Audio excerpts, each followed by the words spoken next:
इस कार्यक्रम के प्रायोजक हैं कृषि एवं किसान कल्याण मंत्रालय, भारत सरकार। हर जोखिम से निकल कर फसल आए, सुरक्षित हो जाए,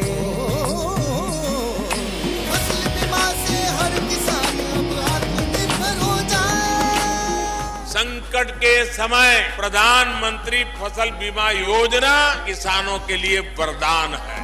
अब सूखा पड़े या बाढ़ आ जाए कोई डर नहीं, अब ओले पड़े या कीट पतंगे फसल खा जाए कोई फिक्र नहीं, क्योंकि हमने लिया है प्रधानमंत्री फसल बीमा। बुआई से फसल कटाई तक हर जोखिम का दावा, न्यूनतम प्रीमियम पर अधिकतम भुगतान का वादा। योजना से हर साल जुड़ रहे हैं 5 करोड़ से ज्यादा किसान। अब आपकी है बारी। नजदीकी कृषि कार्यालय, सहकारी समिति, बैंक शाखा, अधिकृत बीमा कंपनी या जन सेवा केंद्र में स्वेच्छा से करा सकते हैं पंजीकरण। फसल बीमा पोर्टल या फसल बीमा ऐप द्वारा भी कराया जा सकता है पंजीकरण। प्रधानमंत्री फसल बीमा योजना, आपकी फसलों का संपूर्ण सुरक्षा कवच। कृषि एवं किसान कल्याण मंत्रालय, भारत सरकार। किसानवाणी कार्यक्रम के सभी सुनवाने गिरदारी की राम राम। साथियों, कार्यक्रम किसानवाणी दिन मंगलवार और इस दिन हम लाए कार्यक्रम फोन इन, और फोन इन में एक ऐसा विषय जो जरूरी है समय परिस्थिति के हिसाब से, ताकि आप उससे संबंधित आपकी कोई भी समस्या है या कोई जानकारी आप लेना चाहें, सीधे ही हमारे स्टूडियो में से हमारे विशेषज्ञ से ले सके। तो इसमें हम हर बार नया विषय लेके आते हैं। तो आज इस कड़ी में जो विषय रहेगा वो रहेगा गेहूं की बिजाई में सावधानियां। बातचीत में हिस्सा ले रहे हैं डॉक्टर अश्विनी कुमार, जो सहायक प्रोफेसर हैं कृषि महाविद्यालय कोड़ के अंदर।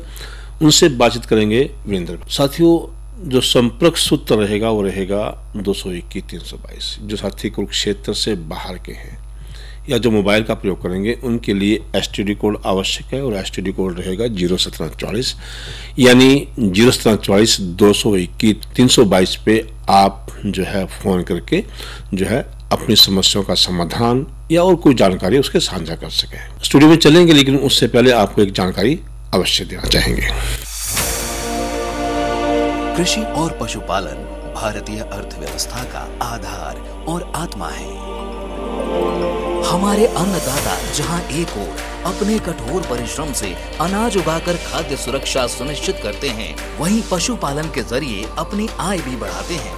माननीय प्रधानमंत्री श्री नरेंद्र मोदी जी के नेतृत्व में सरकार इन दोनों क्षेत्रों को सशक्त बनाने के लिए लगातार प्रयासरत है।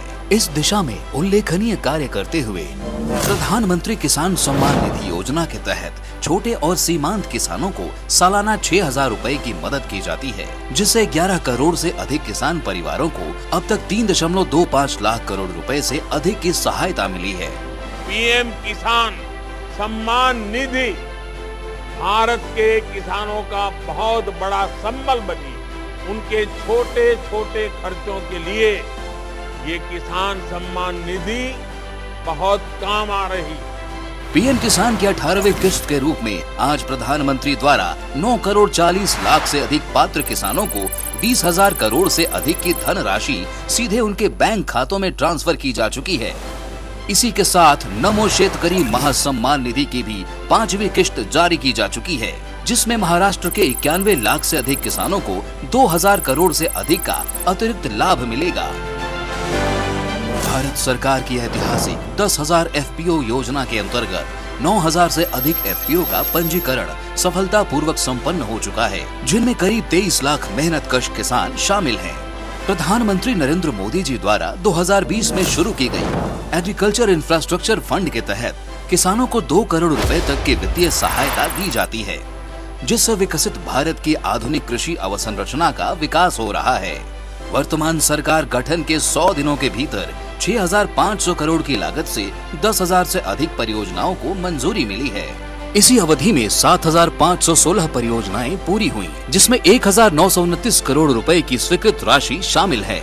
भारत सरकार के राष्ट्रीय गोकुल मिशन के अंतर्गत देशी नस्ल के गायों एवं भैंस की गुणवत्ता में तेजी से सुधार एवं दूध उत्पादन में लगातार बढ़ोतरी से देश में श्वेत क्रांति द्वितीय चल पड़ी है। इसी क्रम में प्रधानमंत्री नरेंद्र मोदी जी के आत्मनिर्भर भारत के आह्वान से 2 बड़े कदम आज देश को समर्पित किए जा रहे हैं। गौ सॉर्ट स्वदेशी सेक्स सॉर्टिंग तकनीक से बछड़ी पैदा होने की सफलता दर 90% है, जिससे 8 करोड़ डेयरी किसानों को लाभ होगा। राष्ट्रीय गोकुल मिशन के अंतर्गत राष्ट्रीय डेयरी विकास बोर्ड और ICAR NBAGR के साझा वैज्ञानिक कार्यक्रम से विश्व में पहली बार देशी गाय और भैंस में अच्छे नस्ल की त्वरित पहचान के लिए गौ चिप और महिष चिप नामक जेनोमिक चिप तैयार कर लिए गए हैं, जिनसे नस्ल सुधार कार्यक्रम दुगनी तेजी से चल पाएंगे। ये सुविधा कोई भी किसान NDDB के काफ लैब एवं KLDB के लैब से उचित दाम पर ले सकते हैं। प्रधानमंत्री जी के कुशल नेतृत्व में कृषि और पशुपालन के समन्वित विकास से भारत आत्मनिर्भर बन रहा है और सरकार किसानों को सशक्त बनाने के लिए प्रतिबद्ध है। तो आपको बता दें कि जो आज का फोन इन कार्यक्रम है उसमें हमारा विषय है गेहूं की बिजाई में सावधानियां। तो चर्चा करेंगे विषय पे, चलते हैं लेकर आपको स्टूडियो में। किसानवाणी कार्यक्रम सुनने वाले सारे बहन भाइयों ने वीरेंद्र भाई की राम राम। किसान भाइयों, जैसा आप जाने हैं आज है दिन मंगलवार और इस दिन हमारा कार्यक्रम रहा है फोन इन, यानी फ़ोन के माध्यम से आप स्टूडियो में उपस्थित हमारे विशेषज्ञ से संपर्क करके अपनी समस्याएं और सुझाव साझा कर सके हैं। इसके लिए हमारा फ़ोन नंबर नोट कर लें। फ़ोन नंबर रहेगा 01744221322। फ़ोन नंबर एक बार फिर नोट कर लें 01744 321 322। और इसके लिए आज का हमारा फ़ोन इन का विषय रहेगा गेहूं की बिजाई में सावधानियां और विशेषज्ञ हैं डॉक्टर अश्विनी कुमार जी, सहायक प्रोफेसर, हरियाणा कृषि विश्वविद्यालय कौड़ हिसार से। और डॉक्टर साहब आपका हमारे स्टूडियो में स्वागत है। तो जैसा आप जाने हैं कि धान की फसल किसान भाइयों ने उठा ली और थोड़ी बहुत ही जो पछेती रह रही है वो आजकल में उठा लेंगे, किसान भाई लगे हुए हैं उसमें बासमती वगैरह की। तो इसके साथ ही बोरा शुरू हो जाए और बिजाई में किसान भाइयों का ध्यान रहे रबी मौसम में लगाई जाने वाली सबसे अहम फसल गेहूँ का। तो गेहूँ की बिजाई की किसान भाइयों ने शुरुआत भी कर दी, कुछ किसान भाइयों ने कर भी ली और कुछ किसान भाई कर भी रहे हैं और उसके लिए खेत की भी तैयारी कर रहे हैं। तो ऐसे में किन किन बातों का किसान भाइयों को ध्यान रखना चाहिए जब गेहूं की बिजाई किसान भाई करने जा रहे हैं, और इसके साथ साथ कौन कौन सी जो हैं गेहूं की मुख्य और उन्नत किस्में हैं जो किसान भाई उनका चुनाव करके अपने खेतों में लगा सके, किस्मों के बारे में बताऊंगा जी। तो गेहूं की जो उन्नत किस्में हमारे पूरे हरियाणा के लिए हैं उसमें HD 3386 और PVW 826, ये दोनों जो हमारे यहाँ पीला रत्व आता है उसके लिए भी, और जो सबसे जो अच्छी पैदावार वाली वैरायटी है ये अगेती किस्मों के साथ, और इसके अलावा जो दूसरी अगेती किस्में हैं उसमें हमारी WH 1270, WH 1105, DBW 372, DBW 370, DBW 326, DBW 222, DBW 303 और DBW 187, ये हमारी जो अगेती जिनकी बिजाई 25 अक्टूबर से लेकर 5 नवंबर आज तक तो सबसे अच्छा था अगेती बिजाई, जिसको समय की बिजाई कहते हैं। समय में भी अगेती बिजाई, समय की बिजाई तो 5 नवंबर से लेकर 15 नवंबर तक चलेगी, ठीक है। तो इसमें इनको, लेकिन ये सारी की सारी किस्में, इनके अंदर जो खाद की मात्रा हमारी नॉर्मल जो हम DAP का 1 कट्टा डालते हैं, यूरिया के 2 कट्टे डालते हैं, जिंक सल्फेट जो हम 21% वाला 10 किलो डालते हैं, ये तीनों ही खाद इसके अंदर 1.5 गुना हो जाते हैं। ये जो अगेती किस्में, जितनी अगेती किस्में सारी जी, तभी ये जो झाड़ हमारा 65 क्विंटल प्रति हेक्टेयर से ऊपर जाता है। ये आपने बड़ी अच्छी बात बताई डॉक्टर साहब, और किसानों के मन का जो संशय है वो भी दूर कर दिया, क्योंकि आम किसान भाइयों की यह धारणा रहा है यार 55 मन झाड़ तो पुराना हो गया, 50 मन तो पुराना हो गया, एक तो 70 मन 75 मन, मतलब सैकड़े की बात पे लग रही है।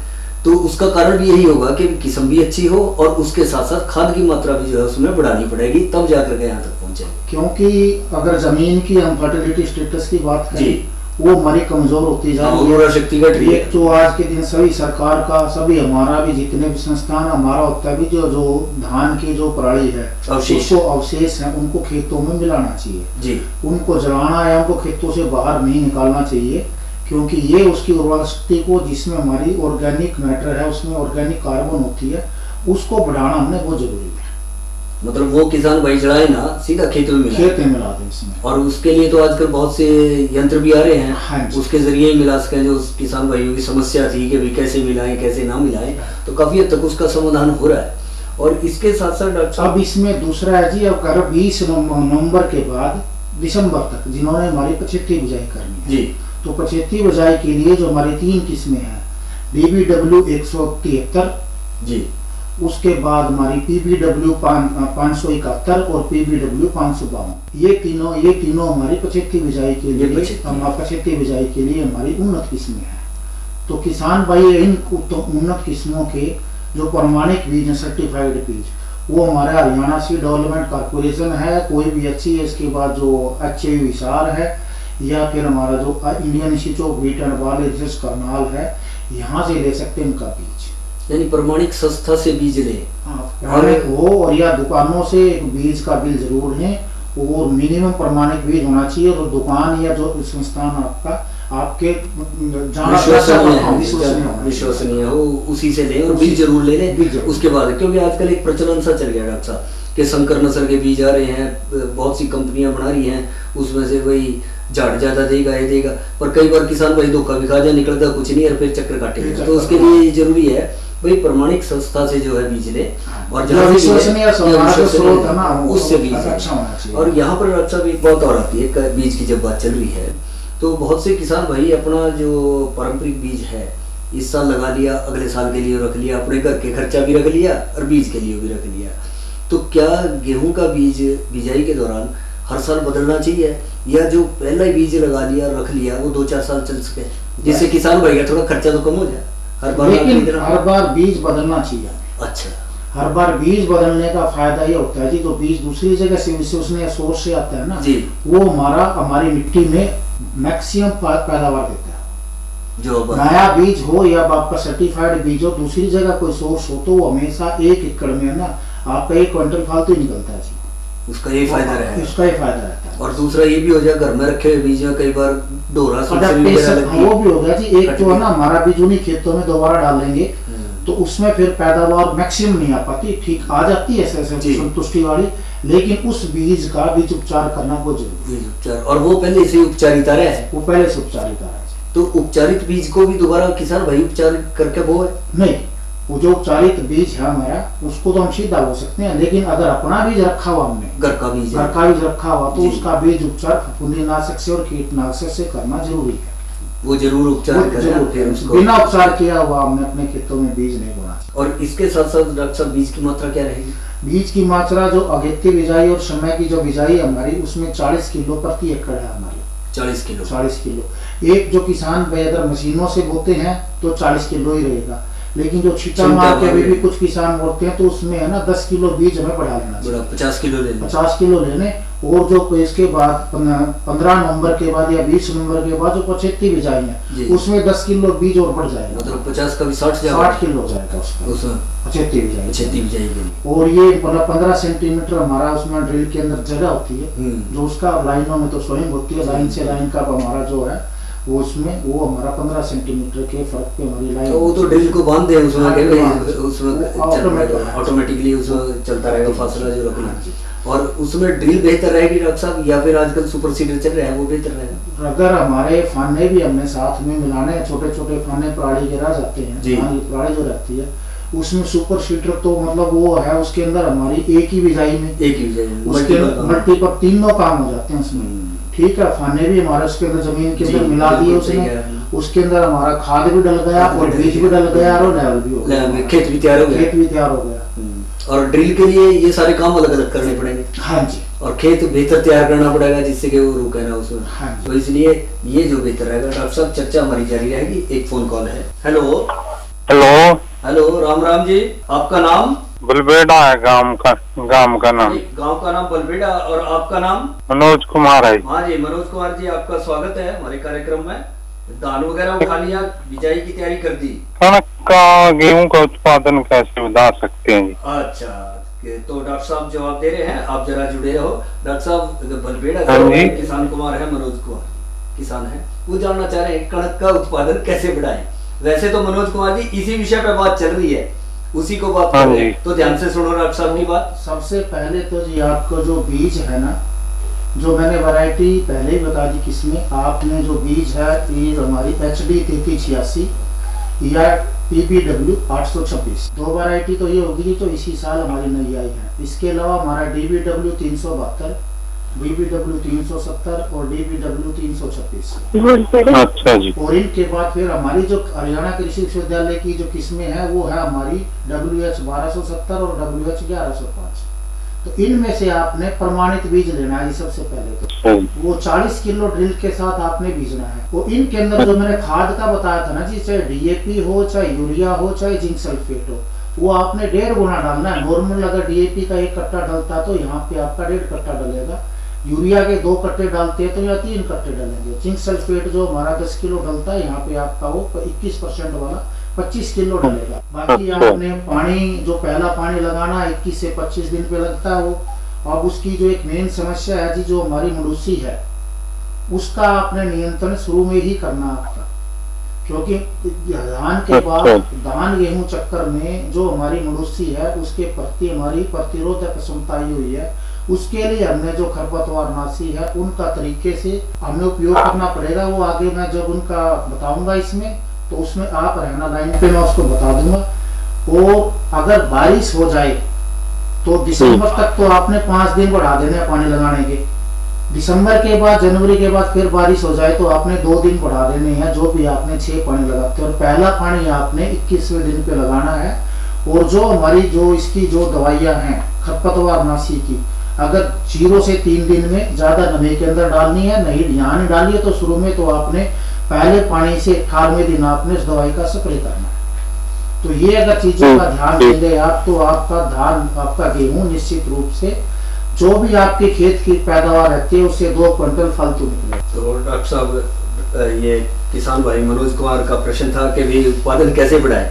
तो ऐसे तो आज का हमारा विषय ही यही है कि किन बातों का ध्यान रखें, परंतु जागरूक किसान फिर भी जागरूक रहते हैं कि समय समय पे जानकारी लेना बेहतर मान है। तो हम बात कर रहे थे इसी में कि फासला ठीक रहे, उसमें खाद बेहतर रहे। इसके अलावा जो है किसान भाइयों को और किन किन बातों का ध्यान रखना है? तो बीज उपचार सबसे पहला, अगर हमारा सर्टिफाइड बीज है, पहले तो हमारा बीज अंदर लगाता था जी, लाल से बीज हो जाते हैं जी, बिल्कुल सही कह रहे हैं। आजकल नहीं होते, आजकल है ना पाउच साथ में डाल के देते हैं। बिल्कुल ठीक है जी जी। तो हमारी पहली दवाई है रेक्सिल दवाई है टैबुकोनाजोल, जो हमारी 1 ग्राम प्रति किलो बीज पड़ती है।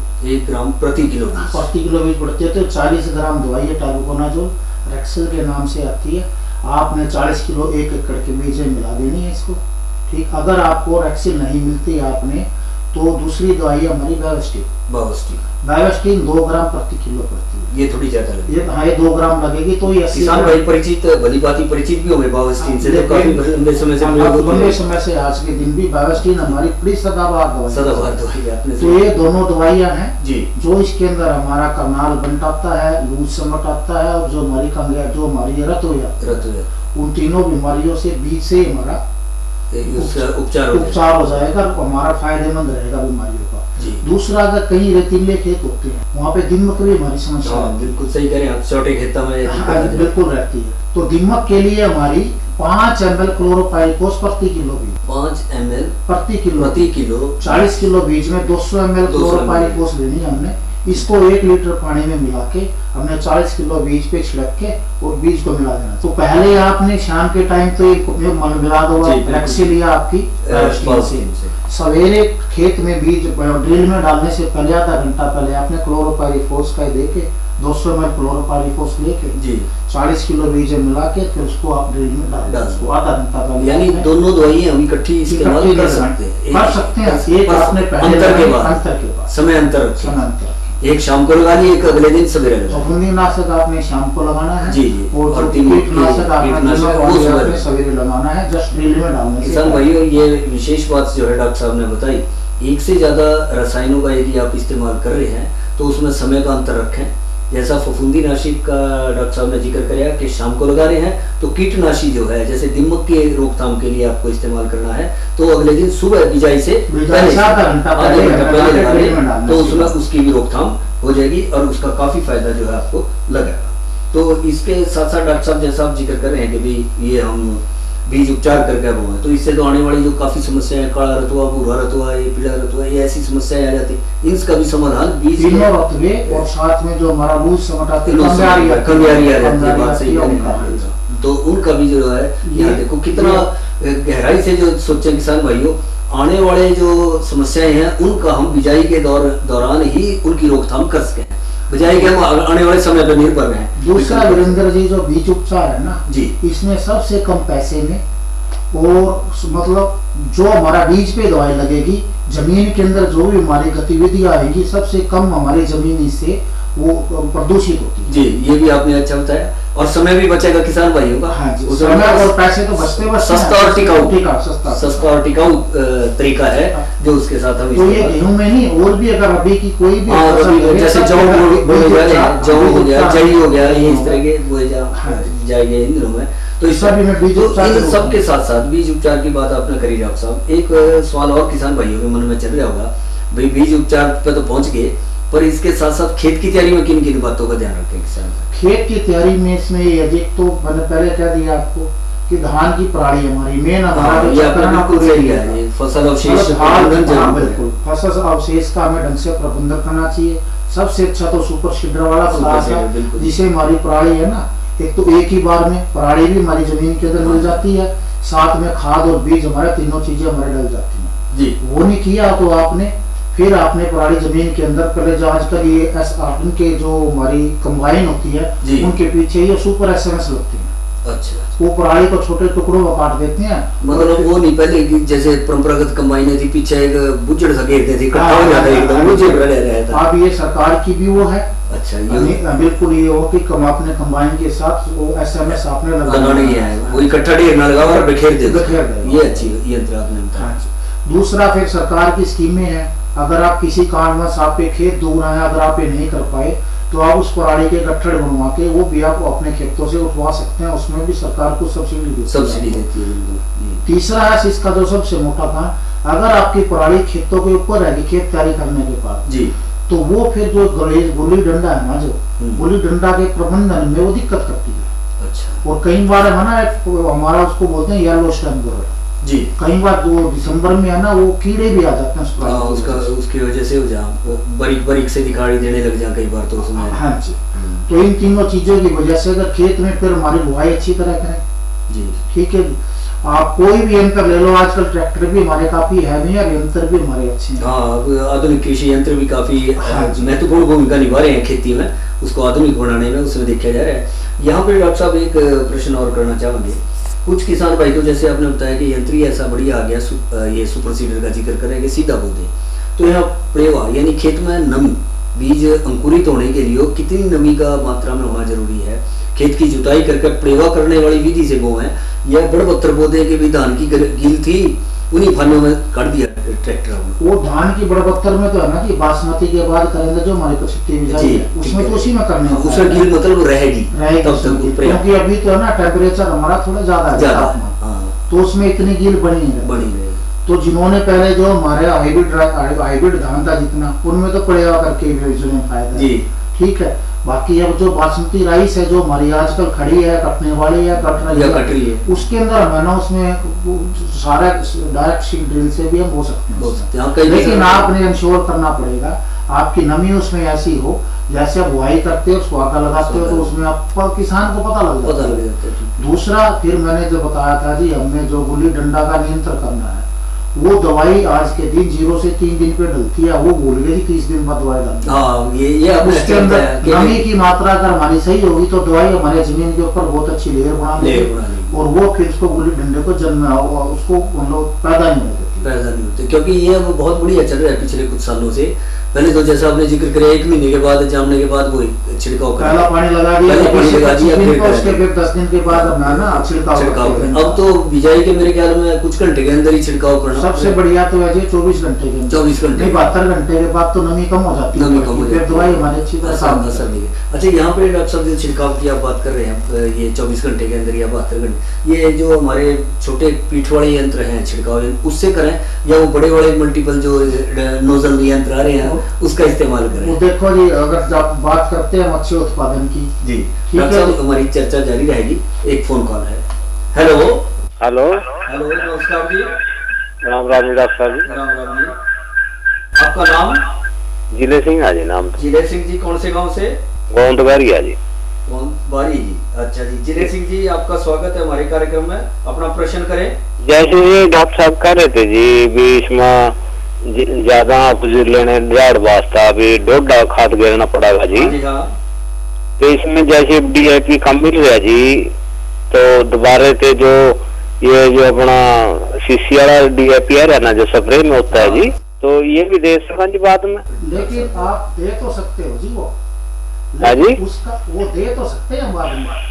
नहीं जो अपना स्प्रे का DAP है ये भी डल जाता है जी। हाँ डल तो जाता है जिनेश सिंह जी, डॉक्टर साहब यही कह रहे हैं कि जो स्प्रे वाला DAP है वो डल जाएगा, पर बेहतर है कि जो हम नीचे जो खाद दे रहे हैं वो डेढ़ रखे तो उसका ज्यादा फायदा नहीं। बाकी इनके जो DAP भी हमारा आ रहा है, फास्फोरस भी, और जो हमारा यूरिया भी आ रहा है, इनके भी हमारे कृषि विश्वविद्यालय में जी ट्रायल अभी चल रहे हैं इनके। तो जैसे ही एक आधे साल में वो हमारे रिजल्ट आ जाएंगे तो फिर हम इसको और बेहतर बता पाएंगे जी। जो आपको जो ऊपर स्प्रे वाला DAP है वो हमारी पैदावार कितनी बढ़ा रहा है, या नीचे जो डालने वाला DAP खाद है हमारी वो ज्यादा बड़ी है। निचले वाला गिरा जी ज्यादा। हाँ तो निचले वाला ही गिरना चाहिए जी। अगर निचले वाला नहीं मिलता तो फिर हमारा उसका जी वो है दूसरा उसका वो। डॉक्टर साहब आवाज नहीं आ रही, आवाज बहुत घट आ रही जी, पता नहीं क्या वजह है। रेडियो बंद रखें जरा थोड़ा सा। और आपने DAP नीचे वाला ही डालना है। अच्छा, अगर वो नहीं मिलता मजबूरी है तो आपने फिर आपको सिंगल सुपर फास्फेट मिलता है, दूसरा सुपर खाद करते हैं उसके आप 3 कट्टे डाल लो, उसमें 4.5 हो जाए, नीचे भी रैक लगे हैं, इसकी इतनी दिक्कत नहीं है। बस हमें है ना थोड़ा सा वो 2-4 दिन के लिए हम उसकी दिक्कत करना मान रहे हैं उस चीज, बाकी DAP की दिक्कत नहीं है। तो डॉक्टर साहब ये किसान भाई उस आधार पर पूछ रहे थे जैसे नैनो यूरिया वगैरह हाँ, नैनो DAP भी आ रहे हैं, इसके रिजल्ट अभी तो जैसा आपने कहा कि रिजल्ट उसके अंदर ट्रायल चल रहे हैं और बेहतर रहेंगे परिणाम आने वाले दिनों में, तो बेहतर उसकी जानकारी ले पाएंगे किसान। लेकिन फिलहाल आज के दिन जो हमारे पास जानकारी है उसमें नीचे वाला ही हमारा DAP ज्यादा बढ़िया है, ऊपर वाले नैनो उसके DAP की बजाय। और बेहतर है किसान भाई जो है इसका ध्यान रखते हुए यदि गेहूं की बिजाई कर रहे हैं तो उससे एक अच्छी पैदावार जो है किसान भाई अपने खेतों से ले सकेंगे। तो इस सब जानकारी के लिए डॉक्टर साहब आपका बहुत बहुत धन्यवाद। धन्यवाद।